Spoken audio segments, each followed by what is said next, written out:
Seja bem-vindo ao Fala Meu Doutor, um podcast de assuntos relevantes e pessoas interessantes. Eu sou Roberto Robaldo, médico proctologista, e ao meu lado tenho um grande amigo... Eu sou Henrique Zackson, médico urologista. E hoje temos o prazer de receber o Dr. Guilherme Bica. O Dr. Guilherme Bica vem conversar conosco sobre anticoncepção, métodos anticoncepcionais para as mulheres. O Dr. Guilherme, ele é formado pela Universidade Católica de Pelotas. Ele é ginecologista e obstetra, formado pela Santa Casa de Porto Alegre. É mestre e doutor em saúde e comportamento pela UCPEL e é professor e preceptor da disciplina de ginecologia e obstetrícia da UFPEL. Além disso, ele ainda encontrou tempo para ser criador e apresentador também de um podcast, o Ginecologicamente Falando. Seja muito bem-vindo, doutor Guilherme. Muito obrigado, gurizada. Agradeço muito o convite. Fico lisonjeado. Guilherme, é uma honra te receber aqui, até porque já conversamos nos bastidores e sabe que vocês são uma referência para a gente. O podcast Ginecologicamente Falando foi inovador, disruptivo e nós nos espelhamos muito em vocês para tocar esse projeto para frente. Esperamos um dia ter uma parte do sucesso que vocês têm. Vocês já estão tendo. Sensacional. Queria agradecer muito essa possibilidade e dizer que assim o estúdio de vocês é maravilhoso. Vocês estão muito lindos, muito bonitos. Olha aí, olha aí. Arrumados, né? E dizer que realmente a gente começou, é interessante isso, o nosso podcast a gente começou no período da pandemia. Nós estamos fechando agora 4 anos. Que legal. De um podcast que é feito pelos alunos, os acadêmicos de medicina, e não são residentes, são acadêmicos, né? Lógico, com orientação e tudo mais. E a gente fecha 4 anos agora, dia 23 de novembro, e estamos beirando o episódio 180. Que legal. Bem interessante. Parabéns, Bica. Parabéns Mesmo. Bica, falando em acadêmicos, nos conte um pouquinho como foi a tua história até virar médico, por que escolheu medicina? Olha, na verdade, assim, a minha história, ela passa pela computação. Então, assim, a minha ideia toda era exatas, nunca fui das humanas. Então, inclusive, quando eu prestei vestibular, e é interessante, a mãe mãe, tu que vai assistir, dá uma olhada. Minha mãe é ginecologista, como eu, né? Então, quando eu prestei vestibular, eu prestei para computação na URGS. Era o único vestibular que a gente tinha federal. Só tinha uma opção. Tu estavas convicto que era... Convicto, computação. Mas como não tinha computação naquela época em todos os lugares, católica, eu me inscrevi para medicina, PUC eu me inscrevi para medicina, por exemplo, e computação na URGS, em outros lugares. E passei. Fui para Porto Alegre para fazer a URGS a computação. E, porventura, eu tinha passado na medicina, da Católica também. E a minha mãe, que está me ouvindo, obrigado, mãe, foi lá e me deixou matriculado. Eu nem sabia. Vai que ele se arrepende. Vai que se arrependa. E aí, sabe como é que é, guri? Sabedoria dos mais velhos. Valeu a pena, né? Valeu a pena. Valeu a pena. Eu fui para lá, para Porto Alegre, e vi que não era aquilo. Era muito cálculo para minha cabeça. Chegou a ficar um semestre? Fiquei mais que um semestre, um pouquinho mais, mas teve greve, aquilo tudo mais. E por essa analogia, essa questão, essa confluência astral, eu acabei me tornando médico. E ginecologista, olha, eu tentei nadar contra a correnteza. Tentei de absolutamente tudo, cirurgia cardíaca, UTI, cirurgia geral, todas essas coisas. E acabei que lá pelo finalzinho da faculdade apareceu, aceitei. E estamos aí, vamos fechar 30 anos de formado agora esse ano que vem. Que coisa boa. A ginecologia é uma área tradicional. A medicina aprendeu uma das grandes áreas, uma das grandes áreas da medicina, né? E que são cirurgiões. Muitas vezes as pessoas não lembram que os ginecologistas são cirurgiões. Ela é uma área bem... A gente trabalha com imagem, trabalha com cirurgia, trabalha com praticamente muita psicologia também, porque a gente tem que lidar com todas as situações do universo feminino, né? A questão de obstetrícia, que tem esse ato de trazer vida ao mundo, que é uma coisa iluminada realmente. E né? isso é uma coisa muito bonita da ginecologia. Muitas vezes aquele médico acompanha a história daquela mulher, não só naquela geração. Esse momento então ele já do parto, tratou a mãe dela, nada bate, trata né? ela, trata as filhas. Com certeza. Então, o momento do parto é o mais especial que tem na medicina. medicina. Isso eu tenho com certeza. essa convicção. Esse aí é interessantíssimo mesmo. E a gente acompanha, então era isso que a gente ia falar, a questão toda que eu conversei com a Marilene, hoje está com 81 anos, a minha mãe, e ela segue trabalhando no consultório. A querida doutora Marilene Bica. Doutora Marilene Bica, né? E ela atende as pacientes, inclusive a número 1 dela ainda vai consultar. Isso, a número 1, talvez eu erre, 56 anos de formado. Então, quer dizer, a paciente está há 56 anos acompanhando ela. Acompanhando ela desde 1970, deve ser. São poucas 69, especialidades 60. que têm essa oportunidade, né? Ela é diferente por causa disso. Tem essa longevidade de acompanhamento, realmente. Bica, entrando no nosso assunto, me conta. A procura na consulta ginecológica por métodos contraceptivos, um aconselhamento em relação a métodos contraceptivos, é uma consulta frequente? Realmente. A procura de todos os métodos, porque deixou de ser única e exclusivamente pílula, né? Então, existe um universo muito grande de métodos que são contraceptivos e ela faz parte da consulta ginecológica e eu vou te dizer que talvez 20% a 30% das consultas tenham algum motivo de anticoncepção ou retirada ou alguma coisa relacionada a isso. Ela é muito frequente. Realmente. Até porque os métodos anticoncepcionais é o que proporcionaram a mudança, né, da mulher na sociedade. Uma liberdade maior. Uma liberdade. Isso aí é uma coisa que fez uma mudança absurda, né? Então, a partir da introdução das pílulas, por exemplo, que foi em 1960, né, nos Estados Unidos, Pelotas, no Brasil, 62, 63, houve toda essa liberdade da mulher poder sair, né?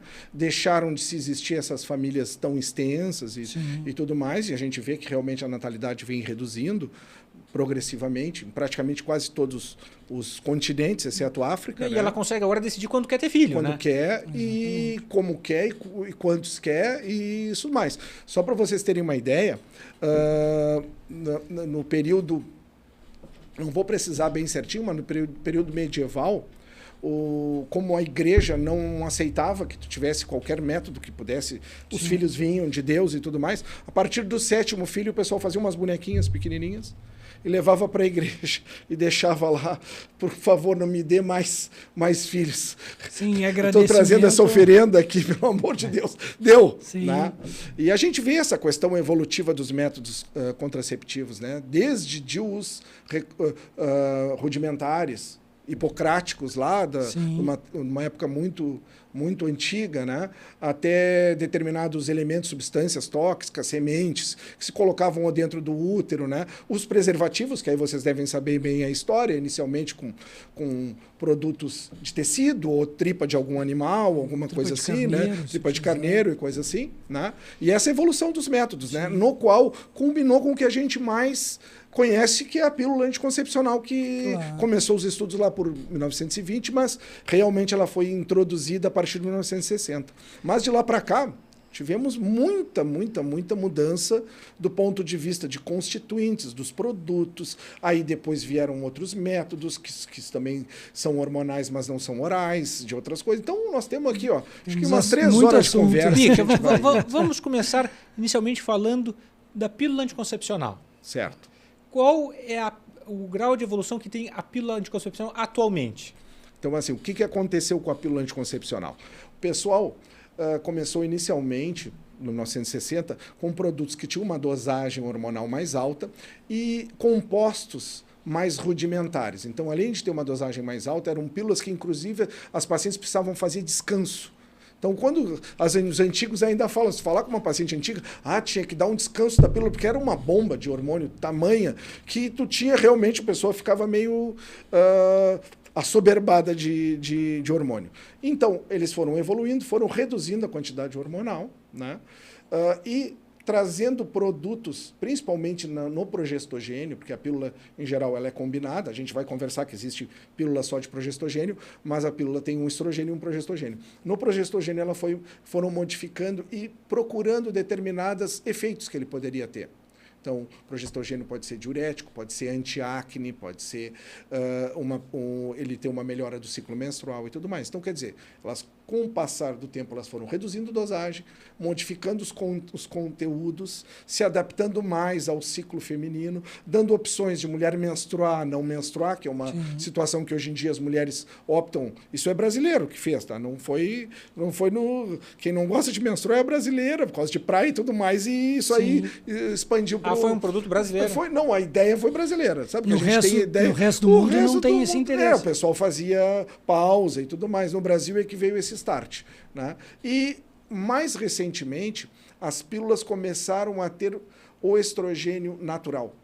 Algumas, não todas. Elas deixaram de ser etinil estradiol, que é um composto sintético de mais difícil metabolização hepática, e passaram a ser muito parecidas com o que a gente usa na reposição hormonal, o estradiol puro, que é o bioidêntico, seria. Né? Isso é uma evolução e trouxe vantagens do ponto de vista cardiovascular, de prevenção da situação trombogênica, varizes, essas coisas assim, isso teve essa evolução. Hoje em dia, vocês sempre procuram escolher a pílula com menor dosagem, sempre que possível? É assim, muito embora pareça uma questão simples, a escolha de uma pílula para determinadas situações, ela é bem detalhada. Então, tu tens que traçar naquela consulta de 20 minutos o perfil da paciente, o que ela pretende.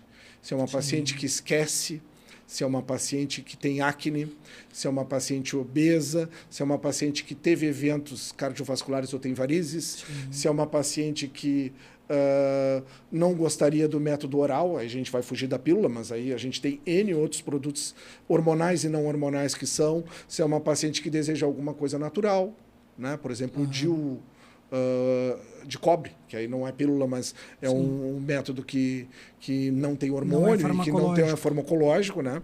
Então, se é uma paciente que vai fazer bariátrica, porque hoje em dia a gente sabe dessa situação, a paciente vai diminuir a absorção e vai precisar do método. Então, assim, parece ser simples, mas é uma escolha que o interessante é que seja feita não num balcão de farmácia, que seja feita com um profissional habilitado para que ele possa extrair daquela situação o melhor método, a melhor conduta para a paciente. Bica, e em qual momento começar a pílula anticoncepcional? Olha, a pílula ela deve ser começada a partir do momento que a paciente se sente com algum risco de gestação. Então, assim, se tu tens uma menina que está começando a namorar, está começando a ficar, não, mesmo sendo virgem, né, ainda não tendo tido a primeira transa, que nota que aquela situação está iminente, né, seria o momento de escolher um método. Eu não estou dizendo que vai ser a pílula, né, mas poderia, por exemplo, ser a pílula, ser um implante, poderia se ter uma boa abordagem com relação às outras proteções, caso a paciente decida que não vai usar método. Então, mas isso sempre tem que ser debatido com as adolescentes, principalmente, para evitar as gestações indesejadas. E aí vem uma pergunta um pouquinho difícil nessa rotina do dia a dia do consultório. Como chegar nessa conversa com os pais ali perto e como tem sido a aceitação dos pais que aquela menina que até alguns anos atrás era uma criança e que às vezes aos olhos dos pais continua sendo, né, aquela não se tornou mulher ainda, mas já está na iminência de daqui a pouco ter a sua experimentação sexual, sua primeira relação. Como convencer a família que é o momento de entrar com essa pílula? Tu sabe que o que a gente nota até um pouco diferente. As mães já vêm desesperadas com medo da gravidez desejada. Muitas vezes parte da mãe. A mãe vê que a situação está acontecendo, que é inevitável, que vai acontecer. Faz parte da vida. Faz parte da vida, né? E é raro de tu ver uma situação inversa. Sim, então, muitas vezes, parte da mãe a ideia de levar no ginecologista e tudo mais. E é interessante que a população saiba que, muitas vezes, a primeira conversa com o ginecologista, ela não tem exame, a paciente ainda não teve sexualidade, não vai precisar, obrigatoriamente, de se despir. É uma conversa, é um bate-papo para se sentir à vontade. Muitas vezes as meninas optam por uma ginecologista mulher, que é a grande maioria das colegas, né? Para se sentir mais à vontade. Óbvio, isso aí a gente entende e tudo mais. Às vezes a mãe da menina consulta com o médico homem, mas a menina se sente mais à vontade de consultar com uma moça, né? Então, para que se sinta na liberdade. Muitas vezes na consulta a gente troca uma ideia e diz, olha, tu está à vontade para quando tu tiver necessidade. A gente vê que nesse momento tu não tem necessidade ainda de começar o método, para nos procurar francamente e a gente optar. E tem vezes que se opta pelo uso de algum método. Bica, entre as jovens, a pílula anticoncepcional ainda é o principal método de escolha? Sim, no Brasil a pílula é o método mais utilizado. A gente está tendo uma migração para métodos de longa duração, que chamam LARCs, né? Que é a gente nota essa tendência cada vez maior das pacientes quererem o DIU hormonal, o DIU de cobre, ou implante, pela questão de não precisar tomada diária, de serem métodos muito seguros que não tem a ver com esquecimento, né? Então, a gente nota esse tipo de evolução. Porém, a pílula bate todos e a gente tem uma quantidade de nomes comerciais e lançamentos e formulações. Os preços, né, variam bastante? Variam muito. Os preços variam, vou dizer assim, desde o gratuito, tá? Sim. Que tu tens que funciona bem. Funciona, com certeza. Funciona bem. Até produtos de R$100, R$100 e poucos mês. Né? Então a gente tem essas variações nas pílulas orais. Né? Os anéis vaginais que antes era um só que tinha, ele agora tem 3 no mercado. Também variam mais ou menos como os mais caros. Né? Explica para os nossos telespectadores o que é o anel vaginal. Talvez algumas nossas telespectadoras não saibam, não conheçam. Então vamos explicar assim. Então, os métodos hormonais, os que têm hormônio, tá? A gente tem as pílulas combinadas, que são as pílulas que eu falei no início. Tem um hormônio que chama estrogênio e outro que chama progestogênio. Aí podem ter várias formulações, quantidades, e podem ter dosagens diferentes, e o estrogênio natural, esse que eu conversei. Aí, a gente, além disso, nos hormonais, a gente tem um adesivo, tá? Um adesivo que se troca semanalmente. Tu coloca o adesivo e na outra semana tu coloca, na outra semana tu coloca, e na quarta semana tu fica sem e menstrua, tá? Também ele é combinado, ele tem estrogênio e tem progestogênio.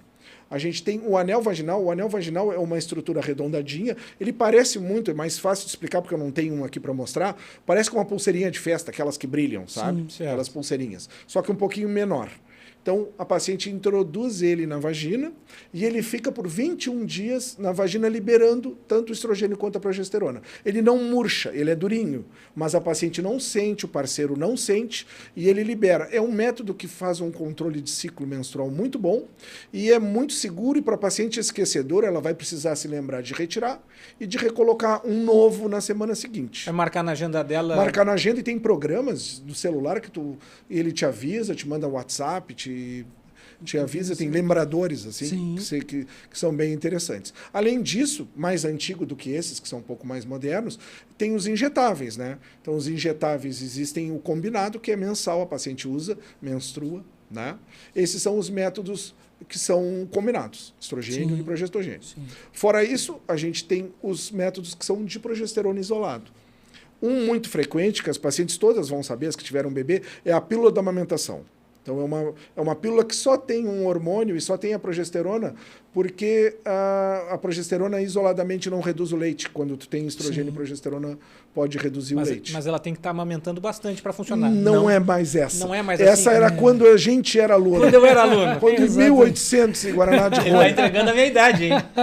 Essa daí é o que a gente aprendeu. Era uma pílula que era mais fraca, né? Que a gente tinha, né? Micronor, Nortrel, eram esses os nomes, tá? E que exigia amamentação plena. Hoje em dia a gente tem uma classe de anticonceptivos que ela é de uso contínuo, como aquela pílula antiga da amamentação, funciona para a amamentação, mas funciona em qualquer fase da mulher, da vida da mulher. Então, uma mulher que não está amamentando, ela pode optar por usar uma pílula de progestogênio isolado. Com a mesma eficiência. Com a mesma eficiência. A única coisa que ela tem, o calcanhar, tudo tem... Prós e contras, né? Prós e contras. A única coisa que ela não tem um controle de ciclo tão bom. Ela pode dar mais escape, pode dar um pouco mais de irregularidade menstrual, tende à ausência menstrual, mas pode dar algum escapezinho, alguma coisa assim. Então, as pacientes às vezes ficam pingando e ficam chateadas, porque estão sempre com absorvente, coisa assim. É o calcanhar de Aquiles dela. Mas são pílulas bem interessantes. Ela inicialmente só tinha com um conteúdo, agora lançaram uma nova que é anti-acne e tudo mais, que é mais moderna, que é bem interessante. E dá para usar na amamentação, dá para usar em pacientes com varizes, dá para usar em pacientes que tiveram, inclusive, eventos tromboembólicos, cardiopatas, hipertensas, né? Porque a gente tem, o ginecologista tem uma tabela lá que a gente diz critérios de elegibilidade da pílula, que faz parte dessa consulta que a gente faria tão rapidamente durante a anticoncepção. Então a gente faz esse insight, ou pode botar numa tabela, e ver os riscos, vantagens e desvantagens de cada método. Inclusive pode ter contraindicação. Depende de determinada situação, tu diz, não, para a senhora fumante, hipertensa, diabética e que teve trombose, não dá para usar pílula combinada. As melhores opções são essas. A única opção é essa ou tem duas opções? Claro. Né? Então, é mais ou menos assim que funciona. Bom, injetável que eu estava falando, mensal, injetável trimestral, Sim. as pacientes conhecem, muitos mais antigos conhecem Depo-Provera, né, que usa de 3 em 3 meses, né, é uma opção. Deixa eu ver o que mais. Bom, aí vem o implante do braço, que é o famoso chip. Esse tem um custo maior, né? Não tem. O custo sempre a gente tem que ver no tempo de validade dele. Claro. O implante do braço, que não é o chip da beleza, tá, pessoal? É o chip anticonceptivo. São implantes diferentes. É um implante diferente, não tem nada a ver com o da beleza. Método anticoncepcional. Anticoncepcional, não é o da beleza. Não é reposição hormonal, nem é manipulado. Ele vem e chama Implanon. Ele é um chipzinho, um produto de plástico, parece uma carguinha de caneta, certo? Sim. Fininha, que se introduz no subcutâneo do braço, aqui embaixo da pele, e fica por 3 anos liberando progestogênio só. Esse dá para usar na amamentação. O paciente pode usar no pós-parto, pode colocar, inclusive, na sala de parto. Nasceu, pim, dá para botar. Certo? É um método interessante, mas ele tem o mesmo situação dos escapes. Ele pode dar escape também. Mas para aquelas mulheres que não estão querem todos os dias utilizar medicamento. É perfeito. 3 anos de validade. E se tu for fazer a contabilidade, ele fica como uma pílula intermediária, se tu dividir 36 meses pelo valor dele e da inserção. Claro. Bom, aí vem os DIUs, né? Os DIUs, que não são as pílulas anticoncepcionais, eu sei que eu estou me avançando, mas nós estamos fazendo todo o raciocínio. Né? Vou te interromper um pouquinho, que a produção nos chamou que a gente tem que agradecer os apoiadores. É verdade. Nós embalamos na conversa quando o assunto é interessante. Vamos agradecer. Inicialmente, gostaria de agradecer o Laboratório Roger Pérez, há 90 anos, prezando pela sua saúde. O Roger Pérez tem uma estrutura tecnológica automatizada em exames bioquímicos e hematológicos, dessa forma garantindo agilidade, precisão e eficiência no resultado dos seus exames. Telefone 3225-4488. Agradecer também o consultório odontológico Dr. Jefferson Freitas. Dr. Jefferson é especialista em endodontia, ortodontia, próteses e implantes dentários. Atua tanto na parte funcional como também na parte estética. Telefone 999-830444. Pessoal, já quero deixar um lembrete para cada um de vocês que está nos assistindo. Eu e o Henrique somos médicos, cirurgiões, temos uma vivência grande na medicina, porém hoje nós estamos aqui representando você que está aí do outro lado da câmera. Por isso nós vamos fazer perguntas que podem parecer até básicas para algumas pessoas, mas eu tenho certeza que em algum momento essa já foi a sua curiosidade. Por isso, precisamos lhe ouvir também. Então mande suas dúvidas, suas curiosidades, seus questionamentos através de todas as plataformas, todas as mídias. Já aproveite, se inscreva nessa plataforma que você está assistindo, acione as notificações e já envie esse link em todos os grupos de WhatsApp. Eu tenho certeza absoluta que muitas mulheres serão ajudadas pelos assuntos que traremos aqui hoje. Bica, nós queremos te aproveitar mais um pouquinho ainda em relação às pílulas anticoncepcionais. Depois nós vamos para DIU e outros métodos. Vamos adiante. Mas outra dúvida que é frequente entre as mulheres. Na hora que está chegando a menopausa, quando parar com a pílula anticoncepcional? Essa daí é a pergunta de 1 milhão. Né? Porque o que acontece? As pacientes muitas vezes estão num período climatérico, né, que vão estar a partir dos 40 anos de idade, vão ter alguma irregularidade menstrual, ainda resta alguma fertilidade, muito embora com menos quantidade de fertilidade, e elas estão usando pílula. E ficam com receio de parar. E a gente encontra pacientes com 50, com 51, com 52, com 53, que tem um pânico de Elas têm medo de parar a período pílula, de parar a pílula e engravidar. E não conseguem nem parar a pílula para poder fazer, porque se a gente faz uma dosagem de FSH, por exemplo, que seria um hormônio para ver se a paciente é fértil ainda, se haveria, muitas vezes usando a pílula, essa dosagem ela não dá verdadeira. A gente tem uma falsa ideia que ela é fértil. Sim. Então a gente precisaria um tempinho sem a pílula para poder saber. E elas não querem, porque estão apertando, não querem saber, ficam com medo, né? Ficam com receio. Então esse momento é mais complexo. O que a gente tem feito? O que a gente tem feito, quando chega mais próximo do período, pelo menos eu na clínica, a gente tenta estender para a universidade também, quando chega mais próximo do período menopausal, a gente tenta fazer uma transição para uma pílula dessas que vem o estrogênio igual ao natural.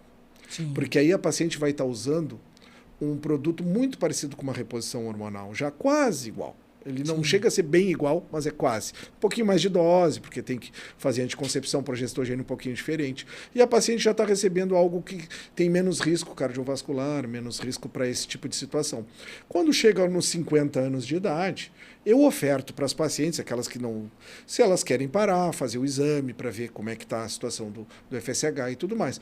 E algumas querem seguir um pouquinho mais adiante. E isso está sendo, inclusive, motivo de artigos científicos. Não é uma coisa assim que é conversa de dúvida. Se não, existe vantagem em seguir um pouco mais ou não. Mas como a gente já está optando por usar uma pílula já muito parecida com a reposição, o risco que seria tu estar usando algo que trouxesse algum risco do ponto de vista cardiovascular mesmo, realmente, né? Trombose, infarto e coisa assim, né? Que tu pudesse estar trazendo risco. Se tu tá com uma pílula de menor dosagem e menos situação quanto essa, a gente estende até próximo aos 50. Bica, ao longo da vida, a fisiologia da mulher vai mudando conforme ela vai adquirindo mais idade. Então, aquela pílula que ela começou a utilizar lá na faixa dos 20 e poucos, vai ser a mesma até esse período da menopausa ou precisa ser reavaliado, mudar o medicamento? Olha, muitas vezes as pacientes querem uma troca de anticoncepcional como se fosse mudar toda a situação. Olha, o que preciso trocar e tudo mais. É uma questão de avaliação. A gente tem que ver. Mas pode manter. Muitas vezes, a grande parte das vezes, desde que tenha sido bem escolhida, né? Que não seja uma pílula que não se adapte bem àquela paciente, né? Então tem uma pílula que tem um componente um pouquinho mais androgênico, e a paciente sofre de acne, de oleosidade, de coisas desse tipo. Ela vai ficar seguindo tendo os sintomas, né? E algumas vezes se utiliza a pílula anticoncepcional como uma indicação não só para anticoncepção, para ajudar em outras alterações, como ovário policístico, endometriose. Quais são outras indicações além da anticoncepção? Já começasse com duas boas, né? Então, assim, acne, né? Ovário policístico, tá? Endometriose, muitas vezes as pacientes vão saber que se usa pílula contínua para não menstruar, ou se usa produtos que são muito parecidos com pílula, mas não vem em bula como pílula, tá? Que se usa continuamente para tratamento da endometriose e funcionam também como anticonceptivo, no final de contas. Tá? Então, esses são os principais. Né? Os principais são esses. Né? E a gente usa também para dor menstrual, para tensão pré-menstrual, para outras situações assim, pode ser usado. Quem tem esse tipo, mesmo não tendo endometriose, mas tem adenomiose, tem algum outro tipo de... Bica, outra dúvida frequente das pacientes é: esqueci de tomar a pílula, o que devo fazer? Então, esqueceu a pílula do dia. Varia muito conforme o tempo que foi esquecido. Né? Eu vou passar uma coisa geral, mas existem pílulas atualmente, principalmente algumas mais modernas, que toleram mais o esquecimento. Existem pílulas determinadas hoje que aguentam até um esquecimento de 24, quase 48 horas, mas não são todas. Então, pessoal, pelo amor de Deus. Claro, tem umas tem umas mais antigas que tu tens que ter o esquecimento, não pode esquecer, tem que tomar mais próximo do horário e tudo mais. Tem que olhar a bula, tem que consultar com o médico. Então, assim... na real, assim, quando tu tens um esquecimento superior a 12 horas, tá? Eu aconselho a paciente tomar a pílula que esqueceu, seguir tomando e se fazer um cuidado por 15 dias. Eu acho que isso serve para todas. Vai servir para todas. Tu agrega outro método, daqui a pouco um preservativo por 15 dias e vai ficar tudo certo. Se ela seguir tomando normal, as coisas vão ficar ok. Não precisa fazer pílula do dia seguinte sobreposto, até porque vai ficar uma bagunça hormonal. Daqui a pouco não menstrua quando é o período de menstruar e tudo mais. Então, assim, isso serve para qualquer pílula. É mais fácil associar o preservativo. É mais fácil associar o preservativo e se controlar por 15 dias que ela vai ficar tranquila. Né? Então, isso serve para qualquer uma delas, mais fraca, mais forte, sintético, mais moderna, moderna, mais antiga, serve para qualquer uma delas. E tem que ter alguns cuidados com outras medicações que são ingeridas junto, né? Sim. A gente tem alguns produtos que reduzem o efeito da pílula. Então, a gente sabe, por exemplo, que a gente tinha conversado, eu falei assim, paciente com bariátrica. Paciente com cirurgia bariátrica, que não é hoje em dia, é bastante frequente. Claro. O anticoncepcional hormonal, ele vai ser absorvido de maneira diferente. Então, essas pacientes têm uma contraindicação, elas não vão ficar protegidas com anticoncepcional oral. Usuárias de anticonvulsivante, não todos, tá? Claro. Então, existem alguns que não afetam, mas a grande parte deles reduz a eficácia. Usos de antibióticos prolongados, determinados tipos de antibiótico. Se está usando a pílula, tem que ter um cuidado, porque pode diminuir o efeito, competir com a pílula pelo mesmo receptor hepático e a paciente ter algum momento de risco, né? Não tão frequente, mas pode acontecer também. Né? Então, sempre que vai se ingerir algum tipo de produto, tem que se ver se aquilo vai ter uma interação com a pílula que ou está vai usando. reduzir o efeito. E sobre essas duas escolhas, de utilizar a pílula com aquele intervalo de 7 dias ou utilizar de forma contínua, o que é melhor? Nós vemos mulheres defendendo com todas as suas forças dos dois lados. E aí, Bica? Eu acho que nós vamos seguir na mesma. Vamos continuar. Eu acho que a gente já consegue colocar isso como uma opção da paciente. As pacientes optam e a gente vê cada vez mais as pacientes não querendo menstruar. Tanto que muitas optam pelo DIU hormonal, que a gente não chegou lá, porque um dos parefeitos dele é redução da menstruação ou ausência de menstruação. Não quer dizer que todo mundo vai ter ausência, mas é um dos parefeitos e a paciente prefere reduzir a menstruação. Desculpa. Só deixa outra dúvida, Bico. A pílula anticoncepcional modifica a libido da mulher? Pode acontecer. Pode. Eventualmente a paciente pode referir. Muitas delas dizem que quando param com a pílula, a libido aumenta. Isso a gente vai identificar mais nas pacientes 35 mais, né? 40 mais. Quando já tem alguma redução de libido já fisiológica, né? E aquele ato da pílula faz com que a libido reduza um pouco. Algumas mais, outras menos. Certo? Às vezes a gente troca o conteúdo da pílula, a paciente retoma a libido, mas lembrando, pessoal, a libido ela é multifatorial, ela não é uma coisa somente do hormônio ou da pílula. Às vezes as pacientes querem, e vocês vão ver nos masculinos também, o uso de testosterona para aumentar a libido, e muitas vezes o problema está no outro ponto, né? É o cansaço, é o estresse, é a anemia, é a paciente que está com vitaminas baixas. Daqui a pouco a relação está desgastada. A relação está adaptada, ela pode até nem estar desgastada, né? A gente sabe que tem a paixão, aquela questão inicial, e depois tem um período que tu tens uma adaptação maior do relacionamento, que tu vai ter que ter outras situações para poder te citar e todas as coisas, né? Acho que muito mais preocupação com os filhos também, correria do dia a dia, falta de sono ou ausência de sono, todas essas coisas, né? Estresse, que é o mal do século, né? Todas essas coisas podem interferir. Então a gente não pode botar na conta de uma única exclusiva situação, mas que a gente nota assim que o bloqueio que os anticoncepcionais fazem pode reduzir a libido e as pacientes ficam mais dispostas sexualmente sem a pílula. Isso é uma evidência verdadeira, sim. Não, minha dúvida era voltando àquela parte do uso contínuo da pílula. Muitas mulheres às vezes vão viajar, vão aproveitar vão tirar férias e não querem correr o risco de estar menstruada. O clássico do viagem. verão. A viagem do Exatamente. verão, que é praia, biquíni e tudo mais. Piscina. Pode utilizar de forma contínua por somente um período. Após esse período, como ela retoma a utilização? Dá uma dica bem prática para quem está te escutando. Bico. Não, na verdade, praticamente quase que todas as pílulas toleram o uso contínuo. Né? Exceto, as pacientes vão saber, as que são usuárias, tem algumas delas que têm mudanças hormonais durante a tomada, e mudam as corzinhas todas, são todas coloridinhas por dentro, aquelas são mais difíceis de usar contínuo, porque às vezes tu vai ter um escape, uma pingadinha, alguma coisa. Então quase todas elas se consegue usar de forma contínua e conseguir estender. O que pode acontecer é escapes.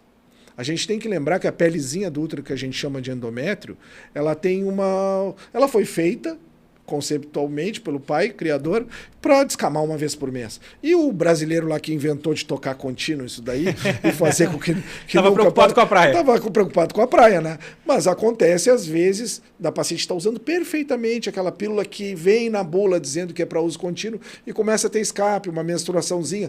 Eventualmente ela vai ter que fazer uma pausa, descamar para depois começar a recomeçar, né? E não quer dizer que o escape, não o escape por mau uso, o escape desse uso contínuo, sim, que isso vai estar interferindo na eficácia. Não, está interferindo na vida rotina do dia, na rotina dela, né? Muito bem, Bica. Conversamos bastante sobre as pílulas, né, as tradicionais, mas de um tempo para cá tem a pílula do dia seguinte. E eu gostaria de abordar isso também contigo. Opa, vamos lá. Como é que funciona a pílula do dia seguinte? A pílula do dia seguinte, ela é um método de exceção. Essa é a primeira situação, que eu acho que é o mais importante. Método de emergência, né? De emergência, de exceção para uma situação na qual aconteceu. Aconteceu e eu tenho que resolver. Não é aquela programação como anticoncepção. O maior problema é a paciente que institui a pílula do dia seguinte como pílula, como método, né? E isso dá, em geral, quando tu tá brigada com o namorado. É clássico. Brigou, não vou mais tomar isso aqui, eu não tô mais tendo relação, não preciso mais, e volta. E tem aqueles retornos de situação. É clássico isso daí. Porque é bem o momento que não pode engravidar e acontecem as coisas. Aí a paciente encontra, aí já tem a relação, aí briga já no final da noite, e já não toma mais nada, e tem a recidiva da relação daqui a 5, 6 dias de novo e toma ali outra, né? E aí decresce a eficácia. Então a pílula do dia seguinte é uma pílula que tem uma dose alta de hormônio, mais alta do que uma pílula convencional, no intuito com aquela dose alta inibir a implantação, não deixar que o embrião implante. Certo? Ela não vai inibir a ovulação, ela vai atuar no endométrio, na pele do útero, para que não ocorra a implantação, a anidação. Então, quando tu começa a usar ela continuamente, o organismo já não sabe mais o que está acontecendo. E tu pode perder ela vai perdendo eficácia. Vai perdendo eficácia. E ela tem uma perda de eficácia também conforme o tempo da relação decorrido. Então, assim, o ideal dela é nas primeiras 24, 48 horas no máximo. Quanto mais demora, mais perde eficácia. Com 72 ainda vai ter alguma eficácia? Olha, muito menor do que com 24. Então, se aconteceu, farmácia, compra a pílula, em seguida já toma, né? E segue se cuidando depois, né? Não vai ficar... Não segue se cuidando, preservativo, até que a menstruação retome e todas as situações. Certo. Né? E falando em preservativo, existe o preservativo feminino. Que é muito pouco divulgado. É muito estranho, né? Ele pois é muito estranho. Ele é pouco prático, né? Como é a adesão das mulheres? Nenhuma. Essa é a verdade. Porque o que elas reclamam? É uma coisa muito esquisita, né? É raro de tu ter uma paciente que... A adaptação é mais difícil. Olha, a gente praticamente não vê isso em saúde, nem em saúde pública, nem em pacientes que a gente atua lá na universidade, pacientes com HIV e essa situação, não se tem. Se usa o preservativo convencional. Sim. A gente não tem adesão, as pacientes não se sentem confortáveis. Certo. Muito embora exista, né? Sim, tá lá, claro. Tem uma caixa lá, mas se tu vai oferecer... É fornecido pelo SUS. É fornecido e, olha, raramente a gente vê... O pessoal opta pelo tradicional. O próprio diafragma, que a gente não conversou, é um método que já existe, já teve mais procura, que ele era uma cobertura para o colo, usava uma cobertura plástica de botar lá dentro, no fundo da vagina, e tampava ali o colo, e ele tinha que ser usado junto com um gel espermicida. Isso aí a gente já viu, é tipo assim, tu sabe que existe, mas não vê ninguém hoje em dia a gente não vê. É pouco prático. Pouco prático, né? É pouco prático. Mas a mulher usa o copinho coletor, aquele de mensuração. Mas isso é uma coisa que nos últimos anos a gente vê bastante, né? Mas o diafragma a gente não vê usando. Poderia ser uma coisa do mesmo perfil de paciente, mas não. As que usam um copinho não usam diafragma, pelo menos. É bom para esclarecer, Bica, porque existe uma confusão. O copinho coletor é um método anticoncepcional? Não. Qual é a função dele? A função dele é coletar o fluido da menstruação, que a paciente coloca ele e vai tirar, vai higienizar e vai recolocar ele novamente, né? Então ela usa várias vezes aquele mesmo copinho, né? Sim. Que ele é de silicone em geral, ele até não é muito barato, né? Ele é durável e tudo mais. Sim. Ela reutiliza ele e ele serve para não usar absorvente. Por algum motivo a paciente opta por esse tipo. Tem muitas pacientes que se adaptam e tem muitas pacientes que não se adaptam. E inclusive, eventualmente, tu tens que tem marcas que uma se adapta com uma marca e não se adapta com outra, porque eles têm uma diferença às vezes de um pouco de tamanho, de textura, de formato, um pouquinho diferente um do outro. Né? E aí vamos entrar no assunto que o Guilherme estava louco para nos contar já, que é DIU. Um assunto muito frequente. Eu estava falando demais, né? Cada vez com mais interesse das mulheres. Senão né? os patrocinadores vão sair fora, né, cara? Se eu fico me intrometendo no horário deles, né? Mas eu estou impressionado com a quantidade de patrocinadores que vocês têm, né? Vocês são fantásticos, hein? O pessoal tem acreditado bastante no nosso projeto, isso nos traz muita alegria, né? É um reconhecimento da credibilidade do nosso trabalho e principalmente das pessoas que nós escolhemos para estar aqui. Exatamente. E assim, a gente está muito feliz hoje que estamos com um querido amigo. O Bica, além de um excelente médico, é nosso amigo, uma pessoa fantástica. Então, eu fico bem à vontade de elogiar o Bica, porque ele é um médico fora de série. Um comunicador como poucos. Exatamente. E agora descobrimos que ele também entende tudo de ciência da computação. Não foi um semestre só, essa aí eu não sei. Bom. Acabou. Era na época do TK-85, era aquelas teclinhas molezinhas, sabe? Bica, mas nos conta, o que é o DIU? O DIU, então, ele é um dispositivo, já está no nome, dispositivo intrauterino, o qual se introduz lá dentro do útero, né? E ele, por determinada situação, quer seja por cobre ou por liberação hormonal, né? Que chama-se USC, não DIU, mas isso é só uma mudança de nome, ele faz a prevenção da gestação, né?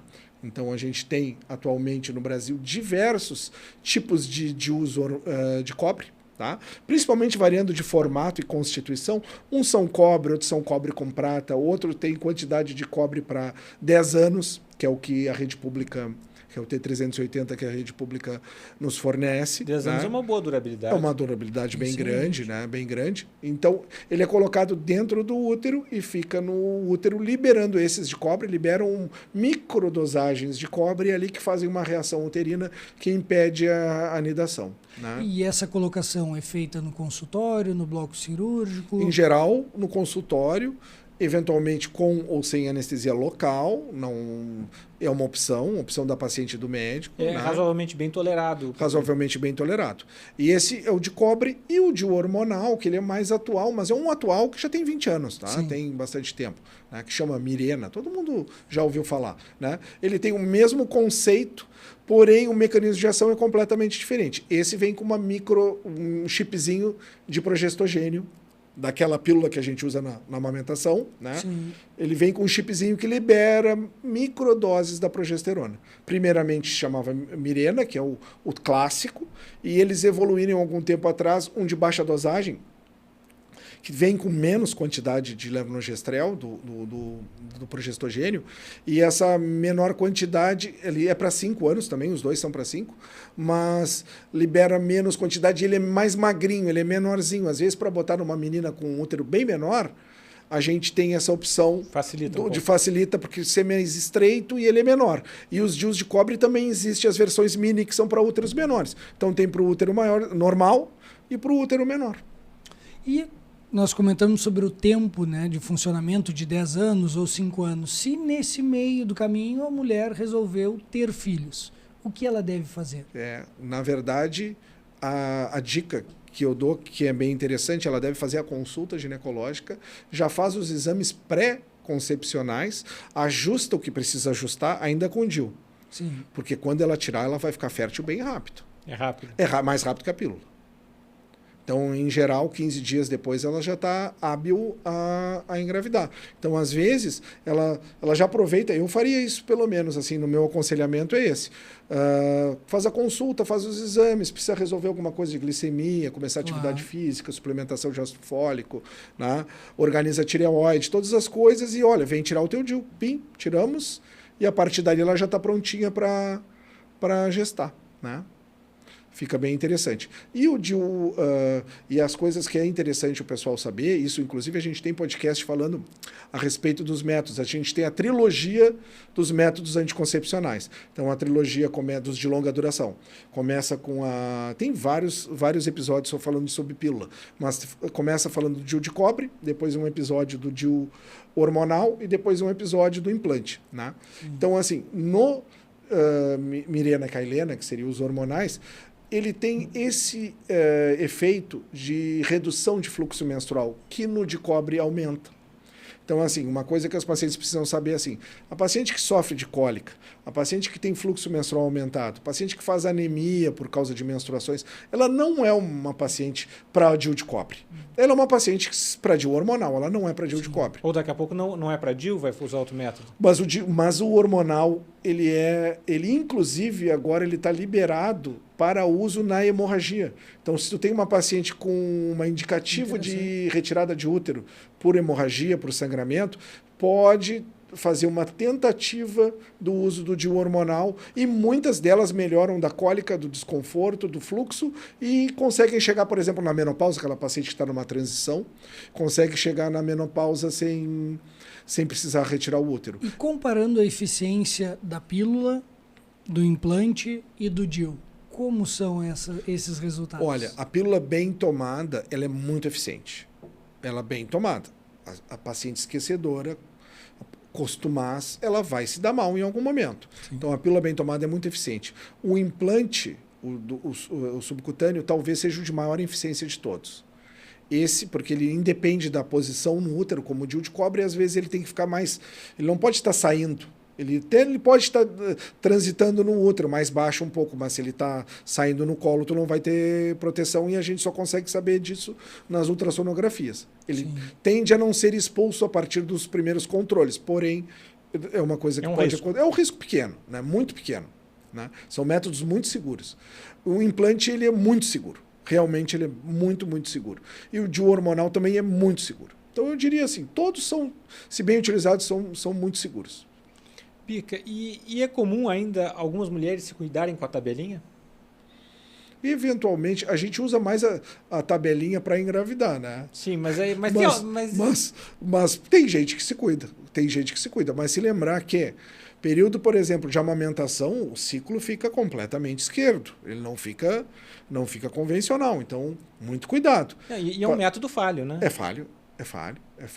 A gente inverte a tabelinha para hoje em dia para ver período ovulatório. Né? O período que a paciente não deveria estar engravidando, não deveria estar transando, é o que a gente quer que ela tenha mais relações. Né? Mas é óbvio, eu aconselho sempre, se a paciente for fazer esse tipo de situação, ela tem que ser uma paciente muito regulada, com um ciclo muito perfeito. E sabendo que pode engravidar sabendo que algum momento vai estar sujeita, com certeza. E além desses métodos, o que temos de novidade, o que temos de outras alternativas de anticoncepção? Olha, então deixa eu ver se a gente falou todos. Deixa eu ver, novidade. Bom, não é novidade, a gente tem os métodos definitivos que, a laqueadura a vasectomia, né? Que eu não sei se você já tiver episódio a respeito disso. Sobre vasectomia não tivemos ainda não tivemos. Está no cronograma. Vocês têm ainda muita procura pela laqueadura, Bica? Os DIUs hormonais reduziram absurdamente a procura.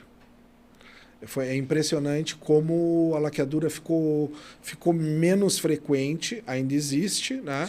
Mas como a gente tem um método muito, muito seguro que reduz fluxo menstrual e tem essa função, então a gente nota que muitas pacientes optam pelo DIU do que a laqueadura, que às vezes ficam com mais fluxo, com mais cólica, é uma questão que as pacientes queixam um pouco. Né? É um procedimento invasivo. É invasivo, muitas vezes se faz durante a cesárea, né? O paciente tem uma cesárea marcada e já faz a laqueadura, né? Mas a gente notou que os métodos de longa duração, eles meio que reduziram a frequência dos definitivos. E eu vou dizer para vocês que eu acho até interessante isso, porque quem está na dúvida que possa querer vir a ter um novo filho, né? E a gente sabe que os relacionamentos terminam, a pessoa se envolve depois com outro parceiro que não tem filhos e tudo mais. Isso é uma constante, né? Isso a gente nota. E cada vez mais as mulheres estão tendo filhos mais tarde, também tem isso. Com certeza. Então, assim, tem essa extensão da possibilidade de engravidar, muito embora a gente saiba que a fertilidade ela tem limite, ela é uma situação que ainda a gente tem essa limitação, né? As pacientes devem optar por engravidar tão logo elas se sintam à vontade e possam. Então, é uma das coisas que a gente preza. Então, qual é o melhor momento de engravidar? É o primeiro momento que tu se sente bem, que tu tiver ok, porque a gente vai notar que tem pacientes que nunca vão se sentir prontas, né? Porque querem sempre conquistar mais alguma coisa. Olha, se tu pensou nisso daí, já tenta, antes já começa, porque o bebê vai adorar, se a casa não é nova, se a casa não trocou o apartamento ou tudo mais, ele vai gostar de estar junto com a mãe e com o pai dele, né? Então isso é uma dica. Quem puder, comece antes, para não precisar depois ter que fazer tratamentos e coisas mais complexas. Né? Excelente. Rick, esse assunto é extenso, nós vamos ter que liberar o Bica, já estouramos o nosso tempo de episódio. Puxando as orelhas. A conversa vai rápida, né? O Bica vai voltar, isso aí já está combinado que nós estamos aguardando ele novamente. Bica, mas para aquela mulher que está te escutando agora, está insegura sobre o método que está utilizando, gostaria de descobrir novas alternativas, qual o teu recado para ela? Então o recado é que a paciente faça uma consulta. Que eu acho que até se puder dar uma olhada na internet, ver as coisas todas, mas a gente tem muita falsa informação também. Né? Muitas vezes as pessoas estão optando por métodos porque a blogueira está usando, porque fez a propaganda no Insta e tudo mais. A gente está vendo isso aí e depois as pessoas se arrependem. Né? O profissional certo é o profissional de confiança, é o ginecologista, é o clínico que atende na unidade básica de saúde, ele vai saber orientar. Né? E assim, a paciente tem também o direito de escolha, certo? O médico vai aconselhar ela e vai dizer, olha, esse não é tão bom para ti no meu ponto de vista, porém, o direito é dela, a gente tem que dar essa opção da paciente fazer a sua própria escolha do método. Né? Que é uma coisa que também o profissional às vezes não faz, né? Puxa numa gaveta um negócio e entrega, né? sem notar qual o melhor perfil para cada paciente. E às vezes o perfil financeiro também, né? Então a gente nota que eventualmente até um método pode ser interessante, mas ele é fora do orçamento, cabe no bolso, não cabe no bolso, e então tu tem que pensar nisso também, né? A gente tem que ter esse tipo de visualização. Muito bem, Bica. Excelente. Conta para nós onde as nossas telespectadoras podem agendar uma consulta contigo. Deixa o telefone do teu consultório para elas poderem te procurar. Mas será que elas vão querer, cara? Acho que sim. Gurizada, então assim, @Clínica Bica, se colocar esse... Bica com 2 Cs. Bica com 2 Cs. @Clínica Bica já entra direto no Instagram, né? Também se escrever Clínica Bica entra na página, né? Perfeito. Né? E o telefone é 3025-7398. Esse é o telefone do consultório. Mas colocando nisso, já entra no Linktree na página e já... E já convidamos todo mundo para prestigiar o podcast Ginecologicamente Falando. E essa daí era o principal que eu ia dizer para você. Nós estamos fechando 4 anos de essa semana, né? Hoje tem episódio, terças-feiras é o dia que a gente publica os episódios, né? Então a gente está nessa luta e vocês também devem passar. A gente tem que ter muita persistência, né? Vocês sabem que é uma cachaça, é muito legal, né? Mas a gente está vendo o sucesso. Dá muito trabalho. Realmente dá muito trabalho. E tu levar isso dentro de uma universidade pública sem financiamento, sem nada, custo zero, né? Mais trabalho ainda. Mas a gente tem que ter essa perseverança, que faz parte de quem gosta dessa função de comunicação, né? E a gente pretende atingir mais 4 anos. Vamos lá. É isso aí, Bica. É isso aí. Isso é muito importante, né? Para trazer informação de uma forma acessível, fácil e com uma disponibilidade muito grande. Porque às vezes as mulheres têm uma vida tão corrida que chega num momento ela não consegue agendar uma consulta, não tem o tempo, gostaria de ter uma informação que não fosse da blogueira, tem lá o podcast para escutar. Referendado, né? Esse de uma forma feito acessível, por especialista, mas... né? Com certeza. É isso que vocês fazem. Tu estava conversando até, não, nós estamos fazendo perguntas mais simples e tudo mais. Olha, eu vou dizer uma coisa para vocês. 180 episódios já, ginecologicamente falando. Eu assisti todos, escutei todos. Não assisti não, porque a gente é de áudio, né? Alguns que tem imagem que vai no Spotify. Então, assim, para quem quiser dar uma olhada no nosso trabalho, no Spotify é só colocar Ginecologicamente Falando. E @ginecologicamente falando no Insta já entra, porque ali a gente faz as chamadas, os episódios. Né? Então, assim, eu assisti absolutamente todos. Todos eu tive alguma coisa que eu aprendi nova. Tendo 30 anos de medicina, às vezes o cara olha, não, mas esse assunto é um assunto que eu não vou ter vantagem de escutar. Bobagem total. E eu falo isso para os alunos, né, na aula, que eles sempre vão engrandecer o conhecimento deles. E como a gente fez um assunto que ele é híbrido, seria para engrandecer o conhecimento dos alunos, servir inclusive para o especialista, como vocês fazem, porque coisas que a gente falou aqui, um clínico vai usar, com certeza, não tenho dúvida. Né? E principalmente para o público, que é o que a gente quer, né? A gente quer que o público tenha informação acessível, sem custo, da sua casa, correta, exata, que pode ser reproduzida. Né? E a pessoa pode estar arrumando a casa, pode estar assistindo alguma outra coisa na rádio e muda. Não, vou escutar um podcast. Pode estar indo para a academia, os de áudio, né, como o nosso, né?